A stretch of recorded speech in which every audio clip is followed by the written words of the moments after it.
الحمدللہ وحدہ لا شریک لہ والصلاة والسلام علی من لا نبی بعدہ وعلی آلہ واصحابہ الذین اوفوا عہدہ۔ حضرت امام اعظم ابو حنیفہ نعمان بن ثابت رحمہ اللہ تعالیٰ کی مبارک کتاب الفقہ الاکبر کا آج ہم آغاز کر رہے ہیں۔ قال الامام الاعظم ابو حنیفہ النعمان رضی اللہ تعالیٰ عنہ۔ الفقہ الاکبر، حضرت امام اعظم ابو حنیفہ نعمان بن ثابت رحمہ اللہ تعالیٰ نے جو فقہ کی تعریف کی ہے، معرفت النفس ما لہا و ما علیہا التوضیح والتلویح للاستفتازانی کے اندر یہ موجود ہے۔ حضرت امام سے فرماتے ہیں فقہ کہتے ہیں کہ جو انسان کے لیے مفید چیزیں ہیں یا مضر ہیں اس کو جانے، اس کا نام ہے فقہ۔ معرفت النفس ما لہا و ما علیہا، جو چیزیں انسان کے لیے مفید ہوں یا مضر ہوں ان کی دو قسمیں ہیں، نمبر 1 اعتقادی اور نمبر 2 عملی۔ اعتقادی کو عقائد کہتے ہیں اور عملی کو مسائل کہتے ہیں۔ اب ہمارے سامنے فقہ کے اندر دو چیزیں آ گئی، نمبر 1 عقائد اور نمبر 2 اعمال اور مسائل۔ عقائد کے علم کو فقہ اکبر اور مسائل کے علم کو فقہ اصغر کہتے ہیں۔ دوسرے الفاظ میں یوں سمجھیں، فقہ اکبر علم الکلام کا نام ہے اور فقہ اصغر یہ علم الفقہ کا نام ہے۔ عقائد بھی فقہ ہے لیکن فقہ اکبر ہے، مسائل بھی فقہ ہے، فقہ اصغر ہے۔ امام ابو المؤید موفق بن احمد الخارزمی المکی الحنفی رحمہ اللہ، وفات 568 ہجری نے مناقب الامام الاعظم للمکی کے اندر لکھا ہے۔ حضرت حماد فرماتے ہیں کان ابو حنیفہ رحمہ اللہ یأمرنی بطلب الکلام ویحدونی کثیرا علیہ، کہ حضرت امام اعظم ابو حنیفہ جو امام حماد کے والد تھے، وہ امام حماد کو فرمایا کرتے کہ علم الکلام کو سیکھو، اور فرمایا اس پر حضرت امام سے مجھے بہت برانگیختہ کرتے ابھارتے، فرماتے یا بنی تعلم الکلام فإنہ الفقہ الاکبر، اے بیٹا علم الکلام کو حاصل کرو کیونکہ علم الکلام یہ فقہ الاکبر ہے۔ تو علم الکلام کا الفقہ الاکبر خود امام اعظم ابو حنیفہ رحمہ اللہ تعالیٰ نے فرمایا ہے، یہ بات سمجھ لیں۔ گزشتہ سال الفقہ الاکبر کا میرا سبق تھا تو میں اس پہ گفتگو کر رہا تھا کہ الفقہ الاکبر عقائد کو کہتے ہیں اور الفقہ الاصغر فقہ کو کہتے ہیں۔ علم کلام الفقہ الاکبر ہے، علم الفقہ الفقہ الاصغر ہے۔ تو مکمل بیان کسی نے میرا نہیں سنا، تو ایک شخص تھے جو ذہناً میرے مخالف تھے، اور انہوں نے کسی کو میسج کیا میرے تعلق والے کو، دیکھو اس کی افتراءات دیکھو، اس نے کہاں سے گھڑ لیا ہے کہ علم الکلام الفقہ الاکبر ہوتی ہے۔ تو میں نے جس شخص نے مجھ تک میسج کیا میں نے اس کو 2-3 حوالے بھجوا دیے کہ الفقہ الاکبر علم الکلام کو کہتے ہیں، اور علم الکلام کا الفقہ الاکبر میں نہیں کہتا بلکہ الفقہ الاکبر کتاب کا مصنف امام اعظم ابو حنیفہ فرماتے ہیں، میں نے حوالہ بھی دے دیا۔ دوسری بات میں نے ان سے کی کہ ان صاحب سے یہ کہیں کہ جب میری بات پر اشکال ہو تو مجھے میسج کر دیا کریں، آپ کو میسج کرنے کا کیا فائدہ ہوگا، بات تو میری ہے تو مجھ سے پوچھیں۔ تو میں نے اس لیے اس پر وضاحت کی ہے کہ اس کو اچھی طرح سمجھیں۔ بہت سارے احباب کی عادت ہوتی ہے کہ اعتراض کسی پر ہوتا ہے پوچھتے کسی سے۔ آج بھی مجھے ایک صاحب کا میسج آیا کہ جی فلاں صاحب سے میرا رابطہ نہیں ہے، انہوں نے یہ بات فرمائی ہے جبکہ یہ بات غلط ہے۔ میں نے کہا بھی غلط ہے تو آپ ان سے رابطہ کریں، بات ان کی ہے، میسج آپ مجھے کر رہے ہیں۔ اسی طرح بعض لوگ میری بات مجھے کہنے کی بجائے میرے متعلقین کو بتاتے ہیں تاکہ اس کے متعلقین کو اس کو کاٹ دیا جائے۔ میں نے کہا کٹ جائیں گے تو میرا کیا نقصان ہے، جڑ جائیں گے تو میرا کیا ہے۔ ہاں مجھے خوشی ہوتی ہے جڑنے والے کی وجہ سے کہ میری آخرت بنتی ہے، میری عاقبت بنتی ہے۔ دنیاوی مفادات تو بہت ہیچ اور معمولی چیزیں ہیں، اصل چیز آخرت کی زندگی ہے۔ اللہ تعالی ہمیں یہ باتیں سمجھنے کی توفیق عطا فرمائے۔ اللہ تعالی اخلاص کے ساتھ، اعتدال کے ساتھ اور دلائل کے ساتھ اپنی بات کو بتانے کی توفیق عطا فرمائے۔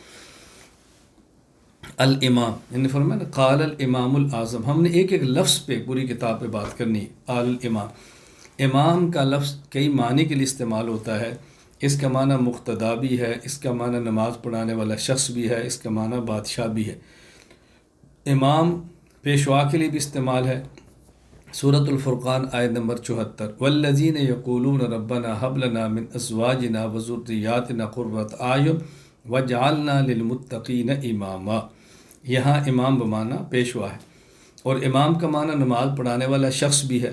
سنن ابن ماجہ حدیث نمبر 846، رسول اکرم صلی اللہ علیہ وسلم کا ارشاد ہے، انما جعل الامام لیؤتم بہ فاذا کبر فکبروا واذا قرأ فانصتوا۔ اسی طرح امام کا معنی حاکم وقت بھی ہے۔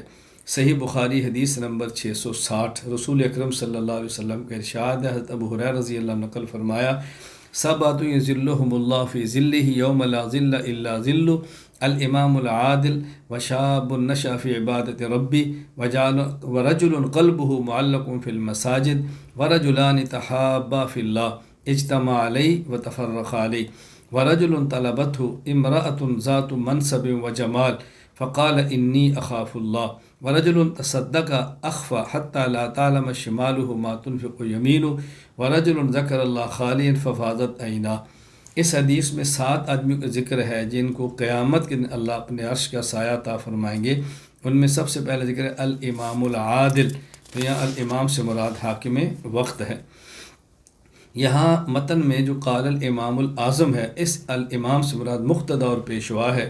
حضرت امام اعظم ابو حنیفہ رحمہ اللہ ہمارے مقتدا ہے، ہمارے پیشوا ہے۔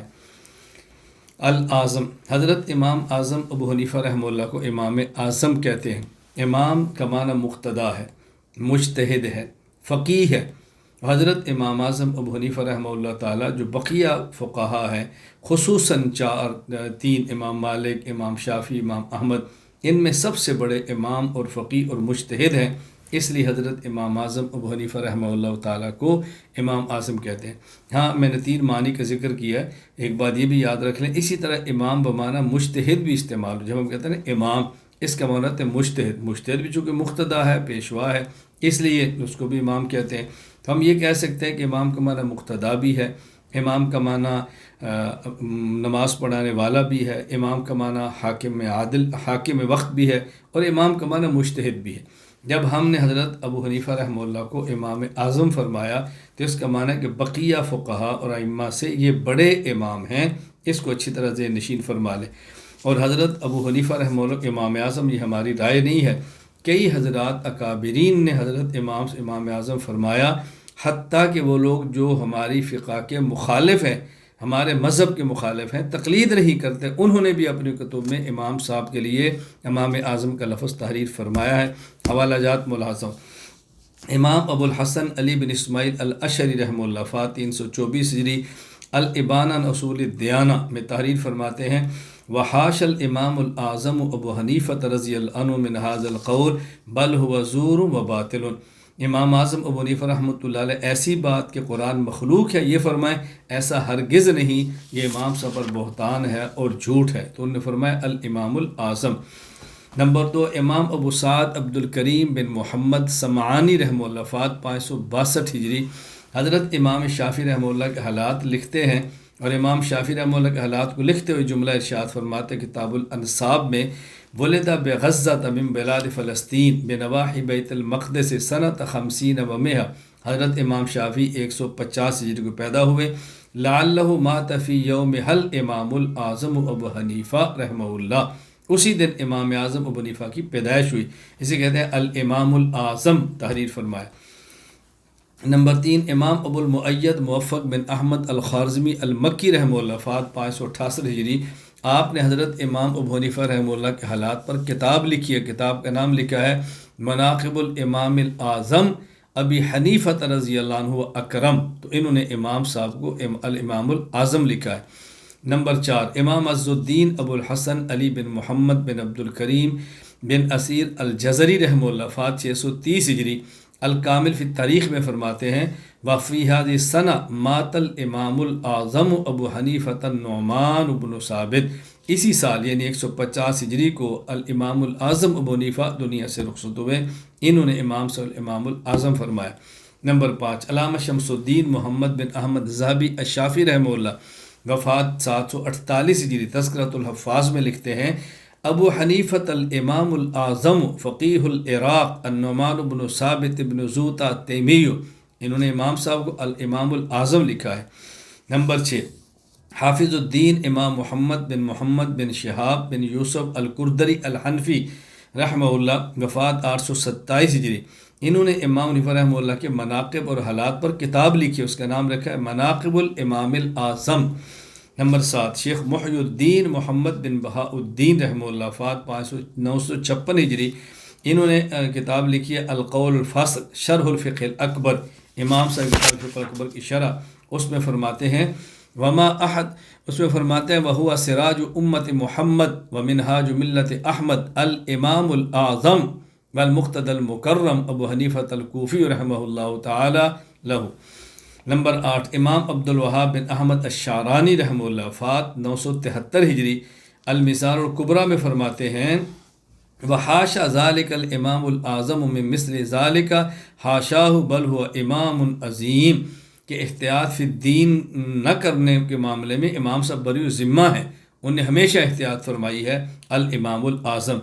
نمبر 9 امام شہاب الدین احمد بن حجر المکی الہیثمی شافعی رحمہ اللہ وفات 974 ہجری، انہوں نے امام صاحب کے فضائل اور مناقب پر کتاب لکھی ہے، اور کتاب کا نام ہے الخیرات الحسان فی مناقب الامام الاعظم ابی حنیفہ النعمان، الامام الاعظم لکھا۔ نمبر 10 امام ابو المنتہا شہاب الدین احمد بن محمد المغنی ساوی الرومی الحنفی رحمہ اللہ وفات 1000 ہجری، اپنی تصنیف شرح الفقہ الاکبر کے آغاز میں لکھتے ہیں ان کتاب الفقہ الاکبر الذی صنفہ الامام الاعظم کتاب صحیح مقبول۔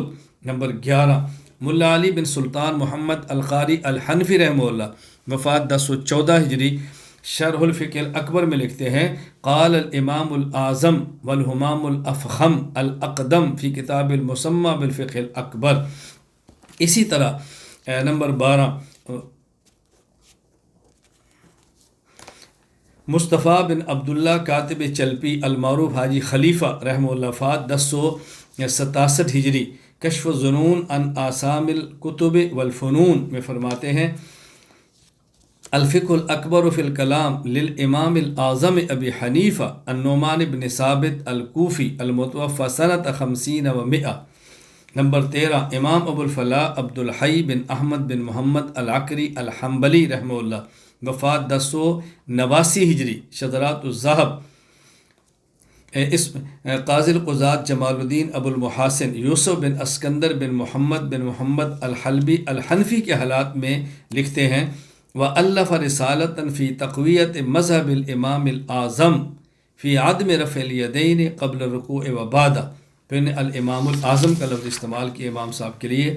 نمبر 14 ابو محمد عبد القادر بن محمد ادریس بن محمد محمود العمری الحنفی السلحتی رحمہ اللہ اپنی تصریف الدر الازہر فی شرح الفقہ الاکبر میں فرماتے ہیں فلما کان علم التوحید اصل اصول الدین والکتاب الجلیل الذي صنفہ الامام الاعظم رحمہ اللہ تعالی وسماه بالفقہ الاکبر اول تصنیف۔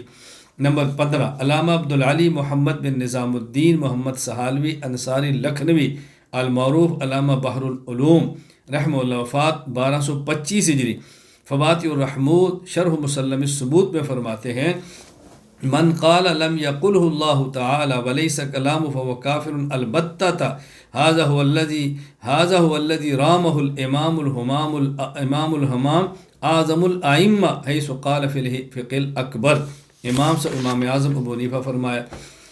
نمبر 16 غیر مقلد عالم نواب صدیق حسن خان قنوجی بھوپالی وفات 1307 ہجری، جلب المنفیہ فی الذب عن الائمۃ المجتہدین الاربعہ، اس میں فرماتے ہیں امام اعظم ابو حنیفہ کوفی رحمہ اللہ اول مجتہد ہیں۔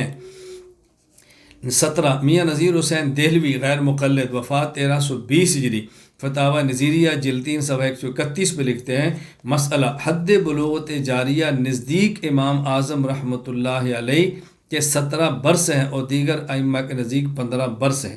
نمبر 18 ابو سعید محمد حسین بٹالوی غیر مقلد وفات 1338 ہجری، اشاعۃ السنہ جلد 11 شمارہ 4 صفحہ 98 لکھتے ہیں حضرت امام اعظم رضی اللہ عنہ نے فقہ اکبر میں فرمایا ہے کہ انبیاء علیہ السلام کفر وغیرہ کبائر و فواحش سے منزہ ہیں۔ نمبر 19 محمد ابراہیم میر سیال کوٹی غیر مقلد وفات 1375 ہجری، تاریخ اہل حدیث میں لکھتے ہیں اسی طرح امام اعظم رحمۃ اللہ علیہ فقہ اکبر میں ان دراجات لوح محفوظ کی نسبت فرماتے ہیں ولاکن کتبہ بالوصف لا بالحکم۔ 20 حکیم محمد صادق سیالکوٹی غیر مقلد وفات 1406 ہجری صلاۃ الرسول میں لکھتے ہیں امام اعظم رحمۃ اللہ علیہ اپنے استاد گرامی حضرت عطا بن ابی رباح رحمہ اللہ کے متعلق فرماتے ہیں ما رأیت مثلہ میزان ذہبی، یعنی میں نے ان جیسا کوئی نہیں دیکھا۔ اسی طرح حکیم محمد صادق سیالکوٹی صلاۃ الرسول میں ایک اور جگہ لکھتے ہیں صفحہ 443 میں امام اعظم رحمۃ اللہ علیہ کا فتویٰ امام ابو حنیفہ رحمہ اللہ فرماتے ہیں قبر نہ تو پختہ بنائی جائے نہ مٹی سے لیپی جائے، اور قبر پر نہ تو کوئی عمارت گنبد قبہ مینار وغیرہ کھڑی کی جائے اور نہ خیمہ۔ میں نے آپ کی خدمت میں 20 حوالہ جات پیش کیے ہیں، جن میں سے 4 حوالہ جات غیر مقلدین کے ہیں اور باقی حوالہ جات احناف کے اور شوافع کے ہیں کہ جن نے حضرت امام اعظم ابو حنیفہ رحمہ اللہ کو امام اعظم فرمایا ہے۔ تو اس سے بڑے شواہد کیا ہو سکتے ہیں؟ باقی اس پر ایک معروف اشکال کیا جاتا ہے، غیر مقلدین بڑا سج دھج کے یہ بات کہتے ہیں کہ دیکھو احناف جو ہیں ابو حنیفہ کو امام اعظم کہتے ہیں، شرک فی الرسالہ ہے، سب سے بڑے امام تو اللہ کے رسول صلی اللہ علیہ وسلم ہیں، لہٰذا امام اعظم ابو حنیفہ کہنا رسالت میں شرک ہے تو تم نے جرم کیا۔ اس کا بہت آسان سا جواب یہ ہے کہ بات سمجھنے کی کوشش کریں۔ حضرت امام ابو حنیفہ کو ہم جب امام اعظم کہتے ہیں تو ان کا تقابل رسول اللہ صلی اللہ علیہ وسلم یا صحابہ کرام سے ہرگز نہیں، ان کا تقابل بقیہ ائمہ سے۔ ہم کہتے ہیں امام حنیفہ امام اعظم ہیں، بڑے ہیں، کن سے؟ امام مالک سے، امام شافعی سے، امام احمد سے، بخاری، مسلم، ترمذی، ابن ماجہ، ابو داؤد، نسائی اور دیگر ائمہ سے۔ ہم یہ کہتے ہیں، قطعاً یہ نہیں کہتے کہ امام صاحب رسول اللہ صلی اللہ علیہ وسلم سے بڑے ہیں۔ یہ ایسے ہی ہے کہ جیسے ابو بکر صدیق رضی اللہ تعالیٰ عنہ کو صدیق اکبر کہتے ہیں، تو کوئی شخص یہ کہے کہ دیکھیں جی سب سے بڑے صدیق تو اللہ کے نبی ہیں، سب سے بڑے صدیق تو وہ ہیں، سب سے زیادہ سچ بولنے والے تو وہ ہیں، تو تم نے ابو بکر کو صدیق اکبر کہہ کر شرک فی رسالت کیا ہے، توہین پیغمبر ہے۔ کوئی شخص کہہ دے حضرت فاروق اعظم رضی اللہ تعالیٰ عنہ کو تم نے فاروق اعظم عمر کو کہا، یہ شرک فی رسالت ہے۔ حق اور باطل میں سب سے بڑے فرق کرنے والے رسول اللہ صلی اللہ علیہ وسلم ہیں، عمر بن خطاب کو فاروق اعظم کیوں کہتے ہو؟ دیکھو بات سمجھنے کی کوشش کرو۔ ہم کہتے ہیں عمر کو فاروق اعظم کہنا پیغمبر کے مقابلے میں نہیں، بقیہ صحابہ کے مقابلے میں ہے۔ ابو بکر صدیق اکبر ہیں بنسبت دیگر صحابہ کے، اور صحابہ بھی سچے ہیں، صدیق ان میں سب سے زیادہ سچے ہیں۔ حضرت فاروق اعظم دیگر صحابہ کے مقابلے میں، دیگر صحابہ حق اور باطل میں فرق کرتا ہے، لیکن فاروق اعظم کا نام ان میں نمایاں ہے۔ یہ ایسے ہی ہے جیسے بانی پاکستان محمد علی جناح کو قائد اعظم کہتے ہیں۔ کل کو اعتراض کہے کہ قائد سب سے بڑے تو رسول اللہ صلی اللہ علیہ وسلم ہے، تم نے قائد اعظم محمد علی جناح کو کہنا شرف رسالت کر دیا۔ ہم نے کہا نہیں، اس وقت جو مسلم لیگ تھے اس کے جو قائدین تھے ان میں بڑے قائد محمد علی جناح ہیں رحمہ اللہ۔ یہ معنی نہیں کہ تمام قائدین سے بڑے وہ تھے، بات سمجھنے کی کوشش کریں۔ اب غیر مقلدین نے عوام الناس کو دھوکہ دینے کے لیے ایک یہ طرز اختیار کیا ہے، وہ کانفرنس سے کرتے ہیں امام اعظم صلی اللہ علیہ وسلم کانفرنس، اور اس میں پھر یہ حنفیت پر اعتراض کرنے کے لیے کہ دیکھو یہ سب سے بڑے امام تو اللہ کے رسول ہیں، ان نے ابو حنیفہ کو امام اعظم کہہ دیا ہے۔ کچھ شرم اور حیا ہونی چاہیے کہ کانفرنس رسول اللہ صلی اللہ علیہ وسلم کی سیرت پہ ہو رہی ہے اور اندر بوس امام حنیفہ پہ نکالا جا رہا ہے۔ کچھ بات سمجھو۔ میں ان غیر مقلدین سے کہتا ہوں اگر تم امام اعظم صلی اللہ علیہ وسلم کانفرنس کرتے ہو تو پھر تم صدیق اکبر صلی اللہ علیہ وسلم کانفرنس بھی کرو کہ سب سے بڑے صدیق اللہ کے نبی ہیں۔ تم فاروق اعظم صلی اللہ علیہ وسلم کانفرنس بھی کرو کہ سب سے بڑے فاروق عمر بن خطاب ہیں۔ تم قائد اعظم رسول اللہ صلی اللہ علیہ وسلم کانفرنس بھی کرو کہ سب سے بڑے قائد حضرت محمد علی جناح کیوں ہیں۔ ہمت سے کام لو۔ اس کا مطلب یہ ہے یہ علمی اعتراض نہیں ہے، ابو حنیفہ کا اندر بغض ہے جو وقتاً فوقتاً اپنی زبان سے وہ اگلتے رہتے ہیں۔ لیکن میں غیر مقلدین دنیا بھر کے ان کو یہ تحدی اور چیلنج کے ساتھ بات کہتا ہوں، امام ابو حنیفہ پر الزام تمہارے ذمہ ہے، صفائی ہمارے ذمہ ہے، اعتراض تمہارے ذمہ ہے، جواب ہمارے ذمہ ہے۔ تم اپنا کام کرو، ہم اپنا کام کریں گے، اپنے اپنے کام کے اندر لگے رہو۔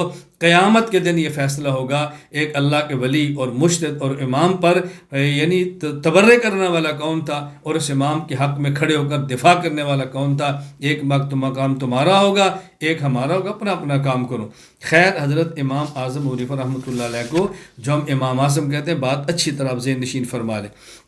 قول ابو حنیفہ، حضرت امام ابو حنیفہ رحمہ اللہ کی کنیت تھی ابو حنیفہ، کنیت کی دو قسمیں، ایک ہوتی ہے کنیت نسبی، ایک ہے کنیت وصفی۔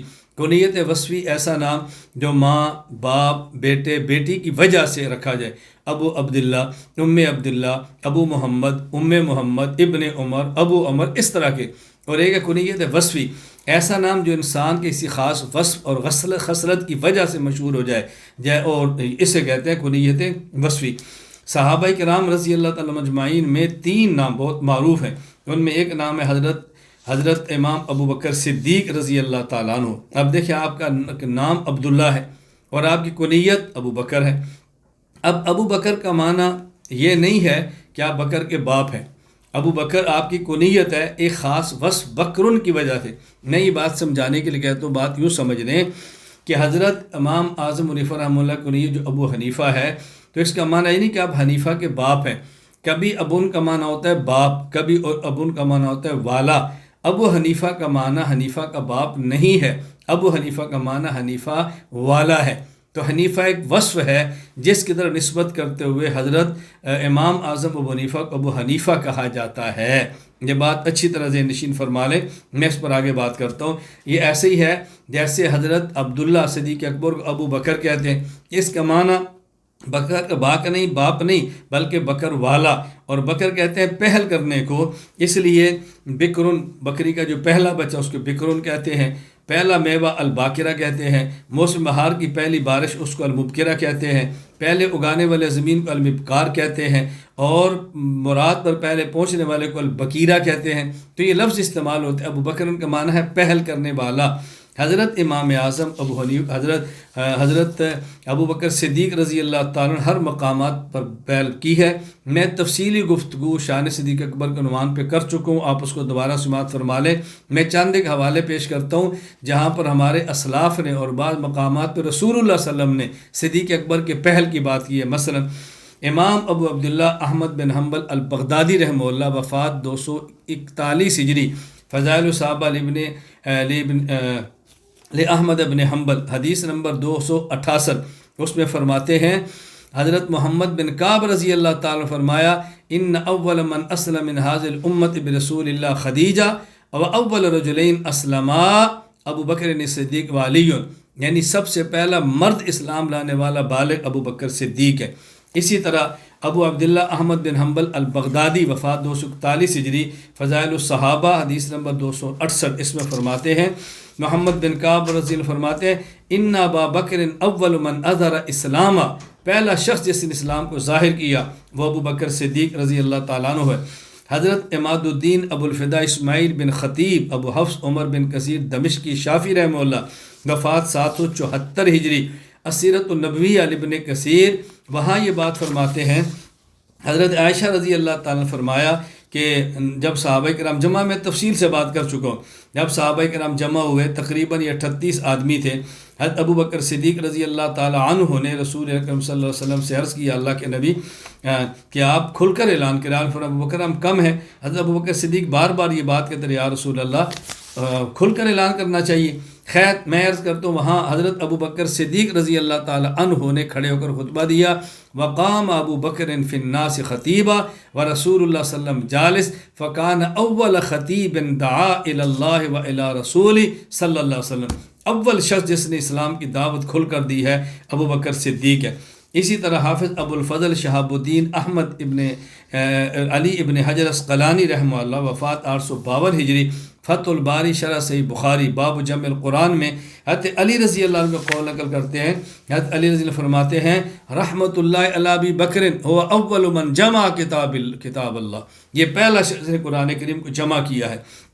اسی طرح احادیث قبول کرنے کے بارے میں امام شمس الدین ابو عبداللہ محمد بن احمد بن عثمان الذہبی رحمہ اللہ، وفات 748 ہجری، تذکرۃ الحفاظ میں فرماتے ہیں، وکان اول من احتاط فی قبول الاخبار، یہ پہلا شخص تھا جس نے احادیث کو قبول کرنے میں بہت احتیاط سے کام لیا ہے۔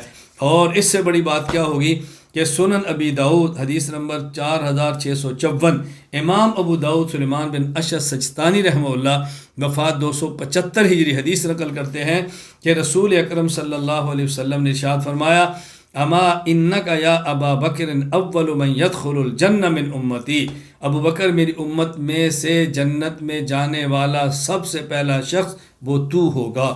ابو بکر صدیق رضی اللہ تعالیٰ نے ہر موقع پر پہل فرمائی ہے، اس لیے ان کو ابو بکر کہتے ہیں۔ معروف سیرت نگار امام علی بن برہان الدین الحلبی رحمہ اللہ وفات 1044 ہجری اسیرت الحلبیہ میں لکھتے ہیں، کنی ابی ابی بکر لابتکار الخصال الحمیدہ، چونکہ صدیق اکبر تمام اچھی عادات پہ پہل کرتے تھے اس لیے ان کو ابو بکر کہا جاتا۔ اسی طرح حضرت علی رضی اللہ تعالیٰ کہا جاتا ہے ابو تراب۔ اب ابو تراب کا معنی یہ نہیں تراب کا باپ، ابو تراب کا معنی ہے تراب والا، تراب کہتے ہیں مٹی کو۔ اس کا واقعہ صحیح بخاری حدیث نمبر 441 پر موجود ہے۔ سہل بن سعد رضی اللہ عنہ فرماتے ہیں رسول اللہ صلی اللہ علیہ وسلم اپنی بیٹی حضرت فاطمہ رضی اللہ عنہ کے گھر تشریف لے گئے، حضرت علی موجود نہیں تھے، پوچھا کہ علی کہاں ہیں؟ انہوں نے کہا یا رسول اللہ تو گھر میں نہیں ہے، ہمارے درمیان کو تھوڑی سی اونچ نیچ ہوئی ہے، وہ گھر پہ نہیں ہے۔ رسول اللہ صلی اللہ علیہ وسلم نے ایک صحابی کو بھیجا کہ جاؤ دیکھو کہاں پر ہے۔ انہوں نے واپس آ کر یا رسول اللہ وہ فی المسجد راقد، وہ مسجد میں سو رہے ہیں۔ فجاء رسول اللہ صلی اللہ علیہ وسلم مستجع قد سقط رداؤہ عن شقہ، اللہ کے نبی صلی اللہ علیہ وسلم تشریف لائے، وہ چونکہ آرام فرما رہے تھے، آپ نے ان کے پہلو سے اللہ چادر سبحان اللہ تشریف لائے، دیکھا زمین پر لیٹے ہوئے اور ان کی چادر ان کے پہلو سے الگ ہو گئی، ان کے جسم پر مٹی لگی تھی، وَأَصَابَهُ تُرَابٌ فَجَعَلَ رسول اللہ صلی اللہ علیہ وسلم يَمْسَحُ عَنْهُ، اللہ کے نبی نے اپنے مبارک ہاتھوں سے مٹی کے جھاڑنا شروع کیا اور فرمایا قم یا ابا تراب، قم ابا تراب، یا مٹی والے اٹھ جا۔ اس دن علی المرتضیٰ کی کنیت ابو تراب ہو گئی ہے۔ یہاں ایک میں بات درمیان میں عرض کر دوں، دیکھو رسول اللہ صلی اللہ علیہ وسلم کے داماد علی المرتضیٰ، آپ کی چہیتی بیٹی فاطمۃ الزہرا، یہ خامد اور بیوی ہیں، اور ان کے درمیان بھی کچھ نہ کچھ بات ہوئی ہے۔ خامد اور بیوی کے درمیان کچھ نہ کچھ ہو جانا یہ کوئی امر تعجب نہیں ہے، ہاں اس کچھ نہ کچھ کو بڑا کر دینا، اس پہ برقرار رہنا، بڑی لڑائی چھوٹی کو بڑا کرنا، اس لڑائی کو پانی دیتے رہنا، یہ قابل تعجب بات ہے، اس سے احتیاط کرنی چاہیے۔ کچھ نہ کچھ چیزیں ہو جاتی ہیں، بیوی سے ہو جائے، شوہر راضی کر لے، شوہر سے ہو جائے، بیوی راضی کر لے، آپس کا تعلق ہے، محبت ہے، آپس میں کون سا عزت کا مسئلہ ہے؟ شوہر اپنی غیرت پہ کھڑا ہے میں پہل کیا کروں، بیوی غیرت پہ کھڑی ہے میں پہل کیا کروں، گھر اجڑ جاتا ہے، اور اسی پہل اور پہل کے چکر میں اللہ میں بات سمجھنے کی توفیق عطا فرمائے۔ اسی طرح حضرت ابو ہریرہ رضی اللہ تعالیٰ عنہ، آپ کا نام عبد الرحمن بن صخر اور کنیت آپ کی ابو ہریرہ ہے۔ ابو ہریرہ کنیت رکھنے کی وجہ خود فرماتے ہیں کہ زمانۂ جاہلیت میں میرا نام عبد الشمس تھا، اسلام لانے کے بعد میرا نام عبد الرحمن رکھا گیا، اور الاستیعاب فی معرفت اصحاب ابن عبد البر کے اندر ہے۔ ابو ہریرہ رضی اللہ عنہ فرماتے ہیں کنت احمل حرۃ یوما فی کمی، میں نے اپنی آستین میں بلی کو رکھا ہو، بلی میری آستین کے اندر تھی، رسول اللہ صلی اللہ علیہ وسلم مجھے دیکھا، فرمایا ما ہذی، یہ کیا ہے؟ میں نے کہا ہرہ، بلی ہے۔ فقال یا ابا ہریرہ، یا ابا ہریرہ، ہرہ تو کہتے ہیں بلی کو، ہریرہ بلی کی تذکیر ہے، چھوٹی بلی، بلی کا بچہ بلونگڑا، فرمایا اے بلی کے بچے والے۔ اس دن سے آپ کی کنیت ابو ہریرہ پڑ گئی۔ میں سمجھانا ہی چاہ رہا ہوں، ایک کنیت نسبی ہے جو ماں باپ بیٹے بیٹی کی وجہ سے ہے، ایک کنیت وصفی ہے جو کسی خاص خصلت عادت اور وصف کی وجہ سے ہے۔ جس طرح حضرت صدیق اکبر کو ابو بکر کہتے، اسی علی المرتضیٰ کو ابو تراب کہتے، حضرت ابو ہریرہ عبد الرحمن کو ابو ہریرہ کہا جاتا، اسی طرح حضرت امام ابو حنیفہ رحمۃ اللہ علیہ کو ابو حنیفہ کہا جاتا ہے۔ ابو حنیفہ کا معنی یہ نہیں ہے کہ حنیفہ کے باپ، بلکہ حنیفہ کے دو معنی ہیں، ایک تو لغت عراق میں حنیفہ کہتے ہیں دوات کو، حضرت امام حنیفہ رحمۃ اللہ علیہ زندگی بھر قلم دوات آپ کے ساتھ رہی ہے، اس لیے آپ کو ابو حنیفہ کہا گیا۔ امام شہاب الدین احمد بن حجر المکی الہیثمی رحمہ اللہ وفات 974 ہجری، الخیرات الحسان فی مناقب الامام الاعظم ابی حنیفہ النعمان میں لکھتے ہیں قیل سبب تکنیتی بذالک ملازمتہ للدوات المسمات بلغت العراق، کیونکہ ہر وقت آپ پاس دوات رہتی اور عراقی زبان میں دوات کو حنیفہ کہتے، اس لیے آپ کو ابو حنیفہ دوات والا کہا جانے لگا۔ نمبر 2، دین اسلام کہتے ہیں ملت حنیفہ، اور چونکہ امام حنیفہ رحمۃ اللہ علیہ نے سب سے پہلے اس ملت حنیفہ کی تدوین کی ہے، اصول و فروع کی بنیاد ہے، اس لیے آپ کو حنیفہ کہا گیا کہ ملت حنیفیہ کی تدوین کرنے میں پہل کرنے والے۔ شیخ الحدیث مولانا محمد زکریا کاندری رحمہ اللہ وفات 1402 ہجری، مقدمہ اوجز المسالک الی موطا مالک میں فرماتے ہیں بل اوجہ فی تکنیتہ انہ رأس الفروع والشرائع فی الملت الحنیفیۃ البیضاء، امام سے رحمۃ اللہ علیہ کو ابو حنیفہ کہنے کے حوالے سے زیادہ بہتر بات یہ ہے آپ روشن ملت حنیفیہ کے احکام و مسائل کے جمع استخراج میں بنیاد کی حیثیت رکھتے ہیں، اس لیے آپ کو ابو حنیفہ کہا جاتا ہے۔ یہاں بات سمجھے، غیر مقلدین ایک دھوکہ دیتے ہیں، اور دھوکہ کیا دیتے ہیں؟ کہتے ہیں دیکھیں ان کا مذہب حنفی یہ ایک لڑکی کی طرف منسوب ہے، تو جن کا مذہب لڑکی کی طرف منسوب ہو یہ کیسا زنانہ مذہب ہوگا، پھر حوالے دینے شروع کریں گے، فقہ میں یہ لکھا ہے تو یہ لکھا ہے، تو یہ کہتے ہیں زنانہ مذہب ہے۔ دلیل کیا جی ان کا مذہب حنیفہ کی طرف منسوب ہے، حنیفہ ابو حنیفہ کی بیٹی تھی تو مذہب ان کی طرف منسوب ہے۔ الیاذ باللہ، الیاذ، کس قدر بکواس ہے۔ اور پھر غیر مقلدین میں سے بعض لوگ ان پڑھ قسم کے اپنی بات کو پختہ کرنے کے لیے ایک من گھڑت واقعہ پیش کرتے ہیں کہ امام صاحب کے پاس کچھ خواتین ہیں، تو انہوں نے یہ کہا کہ انہوں نے ایک سوال کیا کہ آپ یہ بتائیں کہ اگر یعنی ایک مرد 4 بیویاں کر سکتا ہے تو ایک عورت 4 خاوند کیوں نہیں کر سکتی؟ تو وہاں امام صاحب کی بیوی موجود، انہوں نے کہا اگر کہیں تو میں اس کا جواب دوں، لیکن نہ بیٹی تھی، اس نے کہا میں جواب دوں، لیکن میری شرط ہے کہ آپ آئندہ سے کنیت میرے نام سے ابو حنیفہ رکھیں گے۔ پھر اس نے جواب دیا، تو اس کے بعد ان کی ابو حنیفہ پڑھ گئی، لعنت اللہ علی الکاذبین، لعنت اللہ المفترین۔ کس طرف جھوٹ اور بکواس ہے۔ حضرت امام صلی رحمۃ اللہ علیہ کی کوئی بیٹی نہیں تھی، حضرت امام ابو حنیفہ رحمۃ اللہ علیہ کا ایک ہی بیٹا تھا، اور صرف اکلوتا بیٹا تھا، اس کے علاوہ نہ کوئی بیٹا تھا نہ ہی کوئی بیٹی تھی۔ علامہ محمد بن اسحاق بن ندیم وفات 385 ہجری رحمہ اللہ الفہرست بن ندیم میں فرماتے ہیں بکان لو من الولد حماد ویکنہ ابا اسماعیل ومات بالکوفہ، آپ کا بیٹا حماد تھا، ابو اسماعیل کنیت تھی، کوفہ کے اندر فوت ہوا۔ امام شہاب الدین احمد بن حجر المکی الہیثمی رحمہ اللہ وفات 974 ہجری الخیرات الحسان فی مناقب الامام اعظم ابی حنیفہ النعمان میں لکھتے ہیں لا یعلم له ولد ذکر ولا انثى غیر حماد، امام صاحب کا بیٹا کہ حماد تھا، اس کے علاوہ نہ کوئی بیٹا تھا نہ کوئی آپ کی بیٹی تھی۔ شیخ محمد قاسم بن عبدہ الحارثی رحمہ اللہ فرماتے ہیں مکانت الامام ابی حنیفہ بین المحدثین میں، وہ فرماتے ہیں کہ لا یعلم لابی حنیفہ ولد غیر ابن حماد، امام صاحب کا صرف ایک ہی بیٹا تھا جس کا نام حماد تھا، اور کوئی تھا ہی نہیں۔ کس کا جھوٹ ہے۔ مجھے ایک غیر مقلد نے کہا کہ حضرت نعمان بن ثابت کی بیٹی کا نام حنیفہ تھا، ان کی وجہ سے آپ کو ابو حنیفہ کہا جاتا ہے، تمہارا مذہب تو ایک لڑکی کی طرف منسوب ہے۔ میں نے کہا یہ اعتراض کرنے والے نہ تاریخ سے واقف ہیں نہ عربیت سے واقف ہیں، جہالت کا پلندہ ہیں۔ اگر یہ تاریخ سے واقف ہوتے تو ان کو پتہ چلتا کہ امام ابو حنیفہ کا ایک ہی بیٹا تھا جس کا نام حماد تھا، اس کے علاوہ نہ بیٹا تھا نہ ہی کوئی حنیفہ نام کی بیٹی تھی۔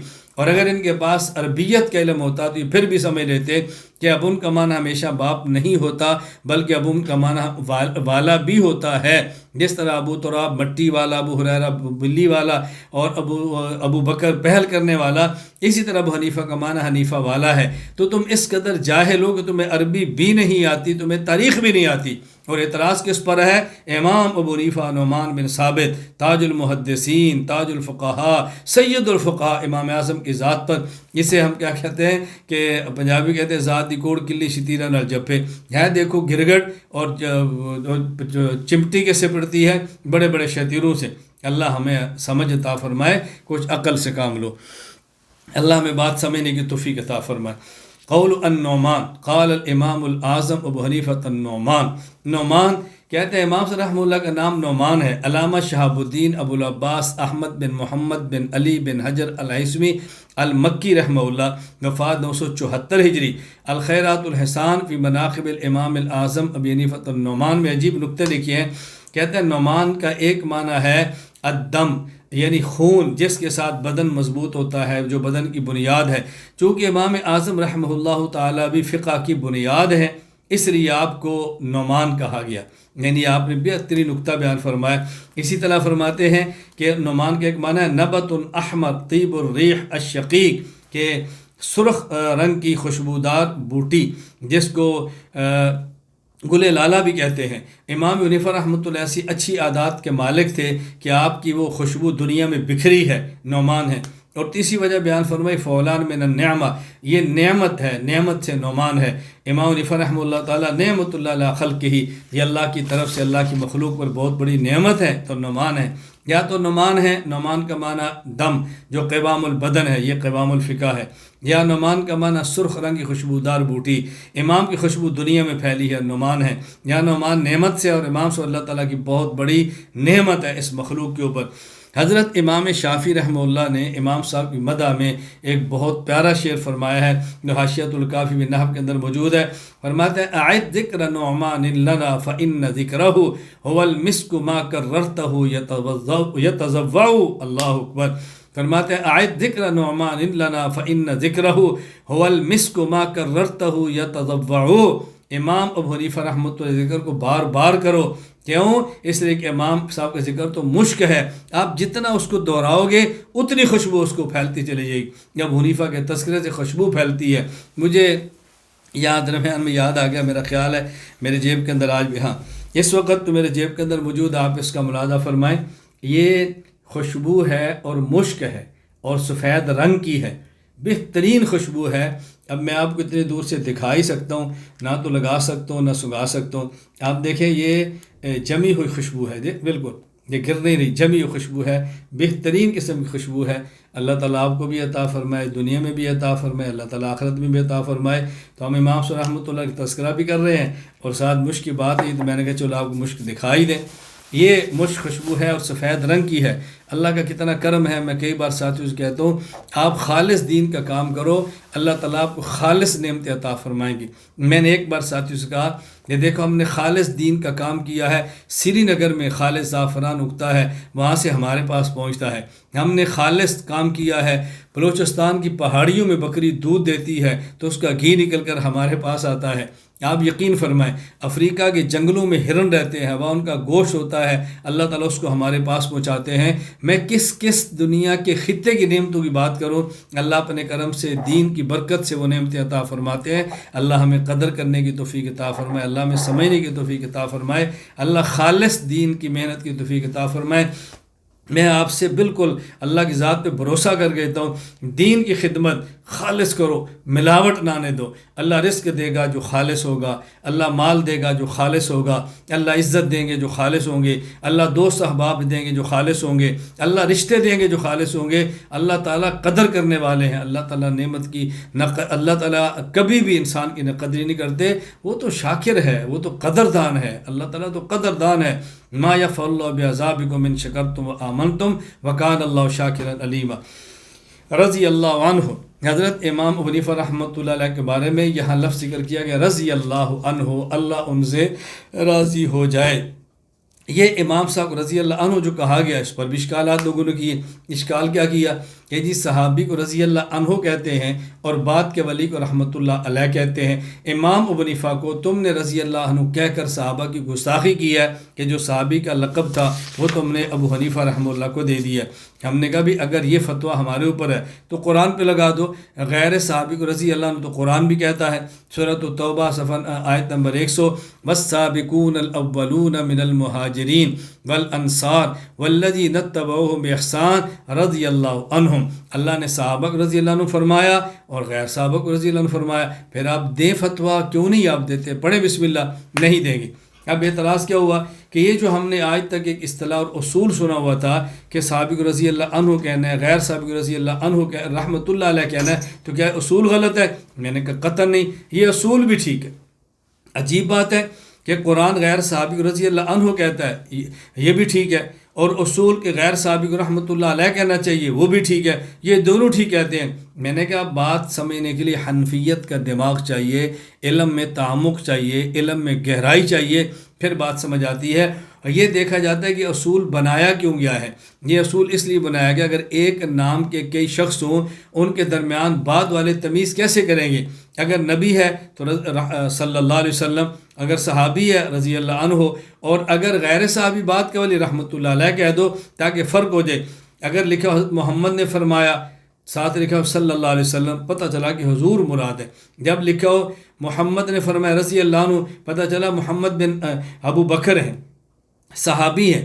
اگر لکھا ہو محمد رحمۃ اللہ علیہ، پتہ چلا کہ محمد بن حسن شیبانی ہے، یہ بات کے ولی ہے، تو یہ فرق کرنے کے لیے. اور جہاں صحابی یا کسی شخص کا غیر صحابی ہونا اتنا معروف ہو کہ ہمارا رضی اللہ عنہ لکھے تب بھی شبہ نہ ہو، تو اس کے ساتھ رحمۃ اللہ علیہ لکھنا بھی جائز ہے اور رضی اللہ عنہ لکھنا بھی جائز ہے. حضرت امام صاحب کی تو تابعیت پر لوگ گفتگو کر رہے ہیں کہ تابعی بھی ہیں یا نہیں، تو صحابی کے بارے میں تو کسی کو شک بھی نہیں ہے کہ آپ صحابی تھے، اس لیے آپ رضی اللہ عنہ لکھ لو تب بھی ٹھیک ہے، رحمۃ اللہ علیہ لکھ لو تب بھی ٹھیک ہے. میں کبھی ساتھیوں سے کہا کرتا ہوں اگر یہ اعتراض علمی ہے تو پھر ہمارے اوپر اعتراض کرنے کے بجائے ان غیر مقلدین کو چاہیے کہ سعودی حکومت پر اعتراض کریں. اس لیے اللہ تعالیٰ آپ کو وہاں لے جائے، آپ وہاں جا کر دیکھو ابو حنیفہ رحمہ اللہ کے ساتھ آج بھی رضی اللہ عنہ کا لفظ موجود ہے. آپ جائیں، جا کر دیکھیں، آپ جائیں، اللہ تعالیٰ لے جائے. مثلا مجھے دیکھیں، میں کھڑا ہوں تو میرے بالکل یعنی پچھلی جانب اگر پرانا حرم ہے مسجد نبی کا تو درمیانے دروازے پر کھڑا ہو جائیں، اوپر لکھا ہوگا ماشاء اللہ، پھر اللہ اور محمد. پھر آپ دیکھیں گے جب آپ کے کمر کی طرف پرانا حرم ہے، ادھر ابو بکر ہے، دائیں طرف عمر ہے، ادھر عثمان ہے، پھر اس طرف علی ہے، ادھر عباس ہے، ادھر حسن ہے، ابو ہریرہ ہے، حسین ہے. پھر آپ اس کی مخالف سمت پہ جائیں گے جو نیا حرم ہے تو پہلا جو ستون ہے وہاں لکھا ہوا ہے ابو حنیفہ نعمان بن ثابت رضی اللہ عنہ. آگے پھر لکھا ہوا ہے مالک بن انس رضی اللہ عنہ، آگے امام احمد بن حنبل رضی اللہ عنہ، پھر محمد بن ادریس رضی اللہ عنہ وہاں پر موجود ہے. میں نے واقعہ سنا ہے کہ ایک بار میں وہاں بیٹھا تھا، مجھے کسی آدمی نے فون کیا جی کہاں بیٹھے ہو؟ میں نے کہا یہاں. کہاں بیٹھے ہو؟ میں نے کہا میں یہاں ستون کے نیچے بیٹھوں. وہ اگر مجھے پوچھتا ہے آپ یہاں کیوں بیٹھے ہیں، میں نے کہا میں اپنے نظریے کی دعوت دے رہا ہوں. کہا جی کیا نظریہ ہے؟ میں نے کہا ہمارا نظریہ ہے اللہ نے علم و عمل دیا رسول اللہ صلی اللہ علیہ وسلم کو، یہ سامنے روزہ ہے. آپ نے آگے دیا صحابہ کرام کو، یہ صحابہ کرام کے نام ہے. ان نے دیا ابو حنیفہ کو، ابو حنیفہ یہ اوپر ستون پر ہے، ان سے پھر ہمیں ملا ہے. میں ترتیب سمجھانے کے لیے بیٹھا ہوں، علم و عمل رسول اللہ صلی اللہ علیہ وسلم کو، وہاں سے صحابہ کو، صحابہ سے ابو حنیفہ کو، اور پھر ابو حنیفہ سے ہمیں ملا ہے. میں آپ کو بھی دعوت فکر دیتا ہوں مدینہ منورہ جائیں تو مسجد نبوی میں وہاں یہ دیکھیں ابو حنیفہ رضی اللہ عنہ لکھا ہوا موجود ہے. ان پر اعتراض نہیں کریں گے. معلوم اعتراض علم کی بنیاد پر نہیں، اعتراض بغض کی بنیاد پر ہے. اور عجیب بات یہ ہے بس اوقات اسی ستون کے نیچے میں نے خود دیکھا غیر مقلد عالم میں درس دے رہے ہیں. میں نے کہا عجیب بات ہے تم درس دیتے ہو اور اوپر ابو حنیفہ رضی اللہ عنہ لکھا ہے. ہمت کرو، غیرت کرو، یہاں بیٹھ کر اعتراض کر دو کہ تم نے غلط لکھا ہے. ابو حنیفہ رضی اللہ عنہ کیوں لکھا ہے؟ ہم اس کو تابعی نہیں مانتے، ہم اس کو مجتہد نہیں مانتے، ہم اس کی فقہ کا انکار. کہو نا بسم اللہ پڑھو، کبھی بھی نہیں کریں. کیوں؟ وہاں مسئلہ ریال کا ہے، وہاں مسئلہ پیسے کا ہے، وہاں مسئلہ دنیا کا ہے. کیوں بولیں گے؟ اللہ ہمیں بات سمجھنے کی توفیق عطا فرمائے. تو خیر میں عرض یہ کر رہا تھا کہ اس کو بات کو اچھی طرح سے نشین فرمائے. یہ اصول تب ہے جب شبہ ہو. میں نے ایک واقعہ سنا ہے کہ میری بیٹی ایک وہاں پاکستان مدرسے پڑھتی تھی، بچی تھی. میں ان کو ملنے کے لیے گیا اتفاق سے، چونکہ جمعے کا دن تھا تو میں نے کہا میں گزر رہا ہوں تو جمعہ آپ کیا پڑھوں گا؟ تو انہوں نے کہا جی ہمارا جمعہ پڑھا دیں. میں نے جمعے کا بیان کیا، جمعے کی نماز پڑھائی. بعد میں جب بیٹھے تو میں نے کہا گزر رہا ہوں اگر بچی سے میری ملاقات ہو جائے. محترم صاحب وہاں موجود نہیں تھے، جو استاد وہاں ذمہ دار تھے. تو مجھے کہتے آپ کے پاس کارڈ ہے؟ یعنی جو شناختی کارڈ ہوتا ہے کہ یہ اس کی بیٹی ہے، یہ باپ ہے، کارڈ ہے؟ میں نے کہا مجھ سے بھی آپ کو کارڈ چاہیے؟ مجھ سے بھی کارڈ چاہیے. وہ کارڈ تو اس لیے ہوتا ہے کہ ایسا نہ ہو کہ باپ نہ ہو کسی لڑکی سے مل لے. تو مجھے آپ جانتے نہیں ہیں، ابھی جمعہ کس نے پڑھایا، خطبہ کس نے دیا، مجھ سے آپ واقف ہے، مجھ سے بھی کارڈ چاہیے. تو انہوں نے کہا جی معذرت. میں صرف بات سمجھانا یہ چاہ رہا ہوں کہ یہ اصول وہاں پر ہے جہاں شبہات ہوں، جہاں شبہات نہ وہاں یہ اصول نہیں رہتے. اور عجیب بات یہ ہے کہ حضرت امام ابو حنیفہ رحمۃ اللہ علیہ کو رضی اللہ عنہ صرف ہم نے نہیں، خود غیر مقلدین کے علماء نے لکھا ہے. والفضل ما شاہدت بالاعداء. آپ اٹھا کر دیکھیں کتابیں. نواب صدیق حسن خان قنوجی بھوپالی، وفات 1307 ہجری، التاج المکلل میں لکھتے ہیں الامام ابو حنیفہ النعمان بن ثابت رضی اللہ عنہ. ابو سعید محمد حسین بٹالوی، وفات 1338 ہجری، اشاعت السنہ جلد 4 شمارہ جلد 11 شمارہ 4 صفحہ 98 لکھتے ہیں حضرت امام اعظم رضی اللہ عنہ نے فقہ اکبر میں فرمایا ہے کہ انبیاء علیہ السلام کفر وغیرہ کبائر فواحش منزہ ہیں. نمبر 3، نواب صدیق حسن خان کے بیٹے نواب علی حسن خان 1356 ہجری وفات. انہوں نے اپنے والد کے حالات لکھے معاصر صدیقی. اس میں لکھتے ہیں امام ابو حنیفہ رضی اللہ عنہ کی نسبت وہ لکھتے ہیں کہ حضرت امام حنیفہ رضی اللہ عنہ کی نسبت وہ لکھتے ہیں کہ امام اعظم کوفی رضی اللہ عنہ کو ائمہ اربعہ میں اجتہاد میں شرف تقدم حاصل تھا۔ یہ دیکھیں، تو یہ بھی ان امام اعظم لکھ رہے ہیں، اور امام اعظم بھی لکھتے ہیں، رضی اللہ عنہ بھی لکھتے ہیں۔ صرف ہم نہیں کہہ رہے بلکہ امام صاحب کے مخالفین بھی ان کو رضی اللہ عنہ کے لقب دے رہے ہیں۔ اصل التوحید وما يصح الاعتقاد علیہ یجب ان یقول آمنت باللہ وملائکتہ وکتبہ ورسلہ والیوم الآخر والبعث بعد الموت والقدر خیرہ وشرہ من اللہ تعالی والحساب والمیزان والجنت والنار حق کلہ۔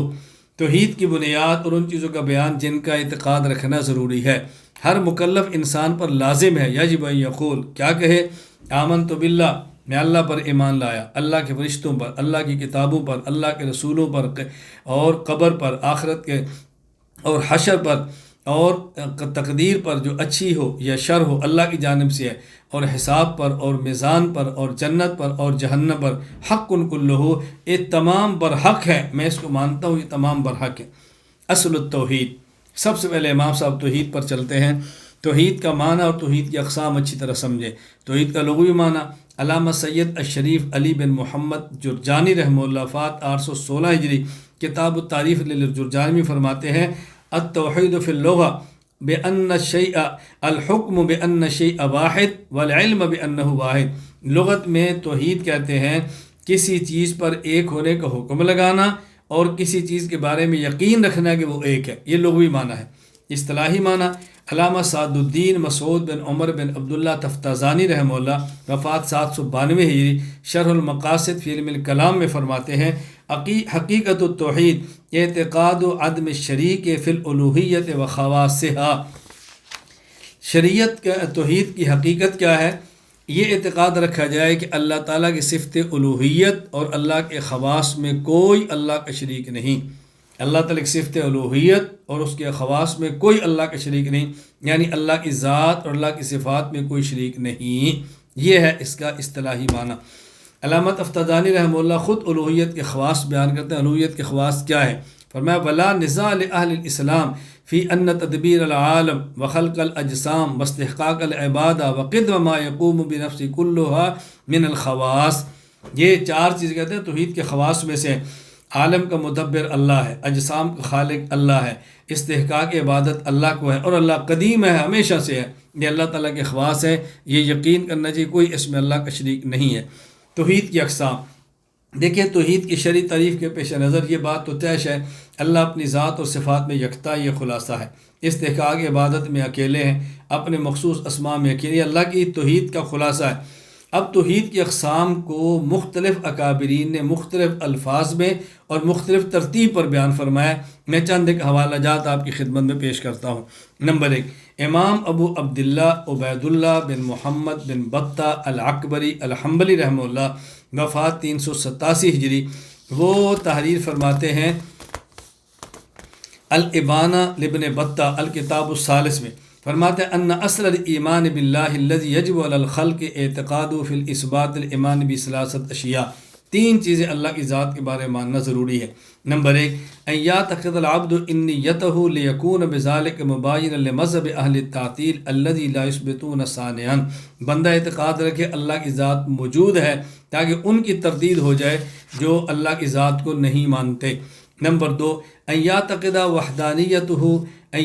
وحدانیتہ لیکون مباینا بذلک مذاہب اہل الشرک الذین قروا بالصانع واشرکوا معه فی العبادۃ غیرہ۔ نمبر 2، یہ اعتقاد رکھے کہ اللہ ایک ہے تاکہ ان کی تردید ہو جائے جو اللہ کو مانتے ہوئے اوروں کے مستحق عبادت مانتے ہیں اور خدا بھی مانتے ہیں۔ نمبر 3، ان یعتقدہ موصوفا بالصفات التي لا يجوز الا ان يكون موصوفا بها من العلم والقدرہ والحکمت وسائر ما وصف به نفسه في کتابی۔ نمبر 3، بندہ اعتقاد رکھے اللہ تعالیٰ ان صفات کے ساتھ موصوف ہے جو اللہ کی ذات کے ساتھ خاص ہے، جیسے علم ہے، قدرت ہے، حیات ہے۔ نمبر 2، علامہ محمد بن عبد الکریم بن ابو بکر احمد الشہرستانی رحمہ اللہ وفات 548 ہجری، یہ فرماتے ہیں ان اللہ تعالی واحد فی ذاتی لا قسیم لہ۔ انہوں نے بھی اللہ تعالیٰ کی توحید کی 3 اقسام بیان کی۔ نمبر 1، ان اللہ تعالی واحد فی ذاتی لا قسیم لہ، اللہ تعالیٰ اپنی ذات میں یکتا ہے، کوئی اللہ کا جز نہیں۔ نمبر 2 وواحد فی صفات الازلیہ لا نظیر لہ، اللہ تعالیٰ اپنی صفات ازلیہ میں یکتا ہے، کوئی اس کی مثال نہیں ہے۔ نمبر 3 وواحد فی افعال لا شریک لہ، اللہ افعال میں یکتا ہے، اللہ کا کوئی شریک نہیں۔ نمبر 3 بعض لوگوں نے توحید کی 3 اقسام بیان کی، اس کو علامہ تقی الدین احمد بن عبد الحلیم ابن تیمیہ الحرانی الحنبلی رحمہ اللہ وفات 728 کی طرف منسوب کیا ہے۔ نمبر 1 توحید فی الربوبیت، اللہ تعالیٰ کی ذات اس سارے جہان کو پالنے والی ہے، اللہ کے علاوہ کوئی پالنے والا نہیں۔ نمبر 2 توحید فی الالوہیت، اللہ تعالیٰ کی ذات ہی لائق عبادت ہے، اللہ کے علاوہ کوئی اور لائق عبادت نہیں۔ نمبر 3 توحید فی الصفات، اللہ تعالیٰ اپنی صفات میں واحد اور اکیلا ہے، کوئی دوسرا اللہ تعالیٰ کی صفات میں اللہ کا شریک نہیں۔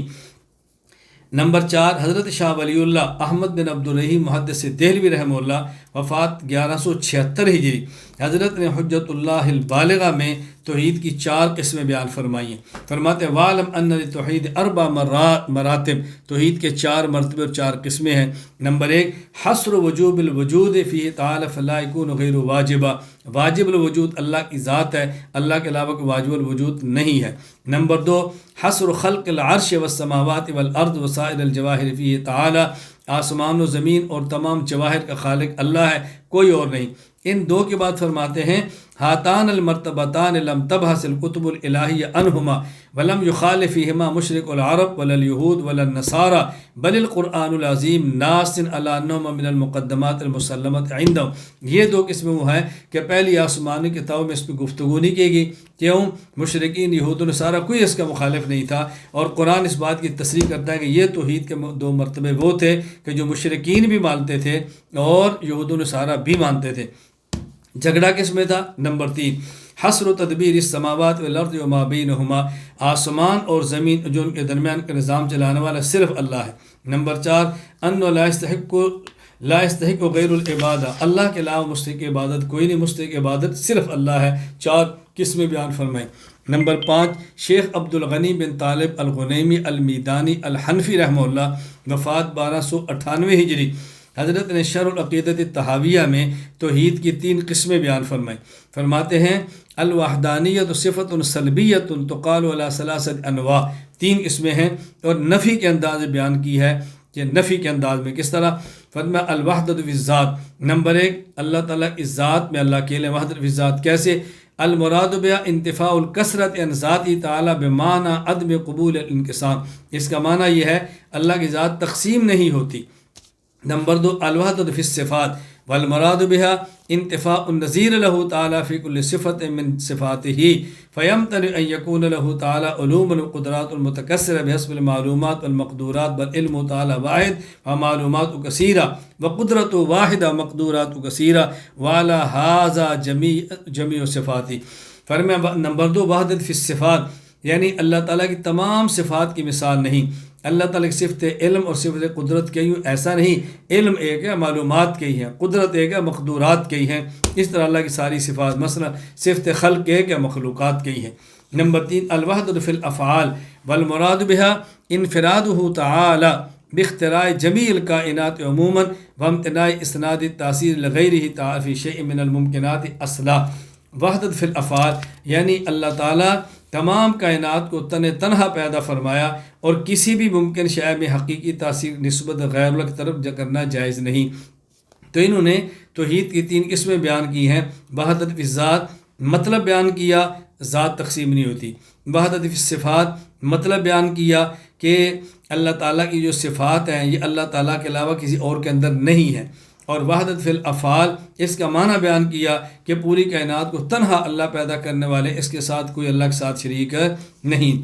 اب فرق کیا ہے کہ یہ جو 3 قسمیں ان نے بیان کی ہیں شیخ عبد الغنی نے، یہی 3 قسمیں اوپر علامہ محمد بن عبد الکریم شارستانی نے بیان فرمائی ہے۔ فرق کیا ہے؟ علامہ شارستانی نے مثبت انداز میں بیان کی ہے اور انہوں نے منفی انداز میں بیان کی ہے، فرق صرف اتنا ہے اور کوئی فرق نہیں۔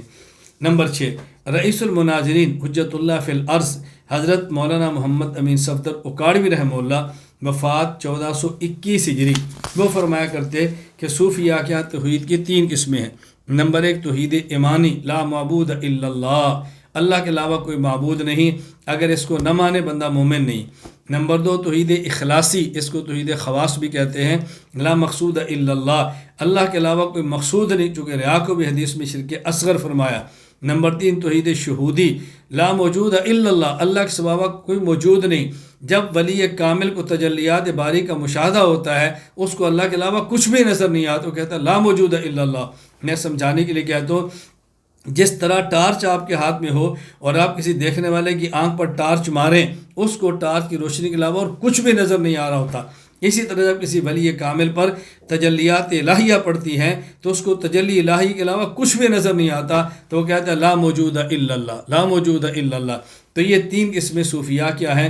جس کو توحید ایمانی حاصل نہ ہو وہ غیر مسلم ہے، اور جس کو توحید اخلاصی حاصل نہ ہو وہ مومن ہے، کوئی شک نہیں، لیکن فاسق ہے کہ ریاکار ہے، اور جس کو توحید شہودی حاصل نہ ہو وہ مومن بھی ہے، صالح بھی ہے، لیکن مقام مشاہدہ سے محروم ہے۔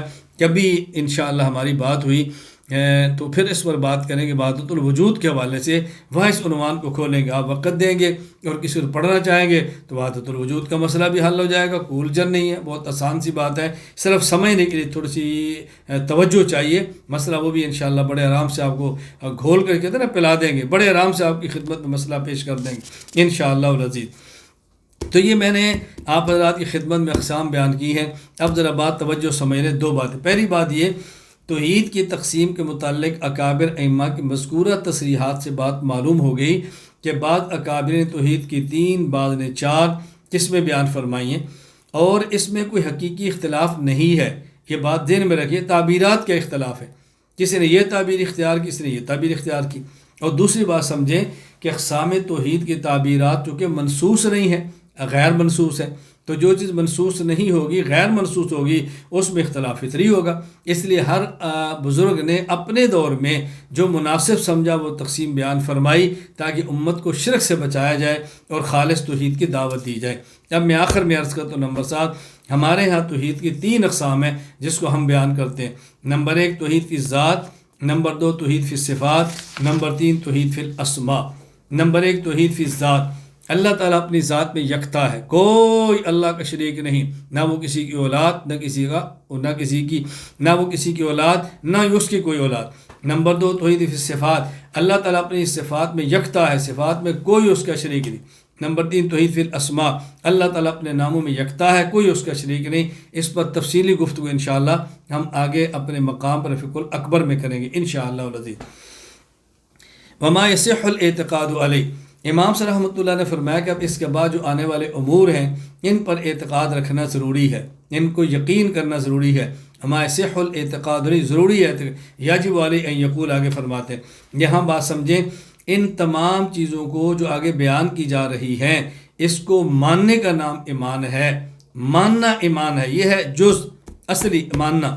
باقی زبان سے اقرار کرنا یہ جز نہیں ہے، بعض مقامات پہ اقرار کرنا فرض ہوتا ہے، اقرار نہ کریں تو دقت پیش آتی ہے۔ وہ مقامات کون سے ہیں؟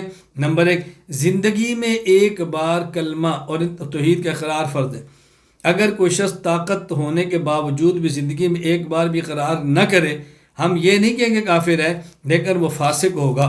جیسے کوئی شخص نماز کو فرض سمجھتا ہے لیکن زندگی میں نماز ایک بھی نہ پڑھ سکا، ہم اس کو کافر نہیں کہیں گے، اس کو فاسق کہیں گے۔ نمبر 2، بوقت ضرورت اقرار کرنا فرض ہے۔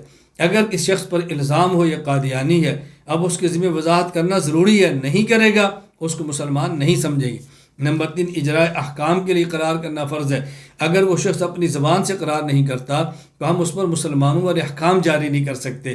ہاں، جب زبان سے پڑھے گا مسلمان سمجھیں گے، احکام اسلام جاری ہوں گے۔ اس لیے بات اچھی طرح ذہن نشین فرما لیں۔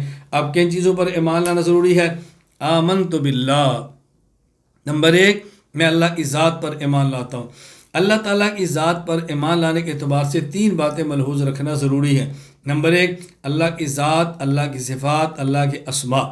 نمبر 1، اللہ تعالیٰ کی ذات، اللہ تعالیٰ کی ذات پر ایمان لانا ہے، وہاں 5 باتیں بنیادی ہیں جو سمجھنی بہت ضروری ہیں۔ نمبر 1، جب یہ کہا جائے کہ اللہ تعالیٰ کیا ہے، کوئی پوچھے کہ اللہ کیا ہے تو جواب میں کہتے ہیں اللہ لیس بجسم ولا جوہر ولا ارض ولا طویل ولا عریض ولا یشغل الامکن ولا یحویہ مکان ولا جہت من الجہات الست ولا اسم متحرک ولا ساکن ولا یدرک الاحساس۔ یہ کہنا چاہیے اللہ جسم بھی نہیں، جوہر بھی نہیں، عرض بھی نہیں، طویل بھی نہیں، عریض بھی نہیں۔ اللہ تعالیٰ کسی کوئی مکان، نہ تو کسی مکان کے اندر جا کر اللہ کسی مکان کو بھرتے ہیں، نہ کوئی مکان اللہ کو بھرتا ہے، اور نہ ہی اللہ کو کسی خاص جہت کے اندر ہے، نہ ہی اللہ متحرک ہے، نہ ہی ساکن ہے، اور نہ ہی حواس کے ذریعے اللہ کا ادراک کیا جا سکتا ہے۔ یہ کہنا ضروری ہے، بات توجہ سمجھنا، یہ توجہ سے بات سمجھیں۔ یہاں چاندے کا لفظ ہے، میں اس کی وضاحت کرتا کہ الجھن ہے، جسم کیا ہے، جوہر کیا ہے، عرض کیا ہے، طویل عریض تو آپ سمجھتے ہیں۔ جسم المرکب من جزئین فصاعدا، علامہ ابن جوزی رحمہ اللہ نے احسن الفوائد شرح الفقہ اصل الفوائد شرح الفقہ اکبر کے اندر ہے المرکب من جزئین فصاعدا، کہ مرکب دو یا دو سے زائد چیزوں سے مل کر بنے اس کو جسم کہتے ہیں۔ اللہ تعالیٰ جسم بھی نہیں۔ نمبر 2 جوہر، احسن الفوائد شرح الفقہ الاکبر، کل ممکن له قیام بذاتی ای لیس تحیزہ تابع لتحیز غیری، ہر وہ ممکن چیز جس کا قیام ذاتی ہو، یعنی اس کا کسی جگہ میں ہونا کسی دوسری چیز کے اس جگہ میں ہونے کے تابع نہ ہو، یہ جوہر ہے۔ نمبر 3 عرض، کل ممکن له قیام بالغیر ای یکون تحیزہ تابع لتحیز الغیر، ہر اس ممکن چیز کو کہتے ہیں جو کسی دوسری چیز کی وجہ سے قائم ہو، یعنی اس کا کسی جگہ میں ہونا کسی دوسرے چیز کے اس جگہ میں ہونے کے تابع ہو، یہ ہے عرض۔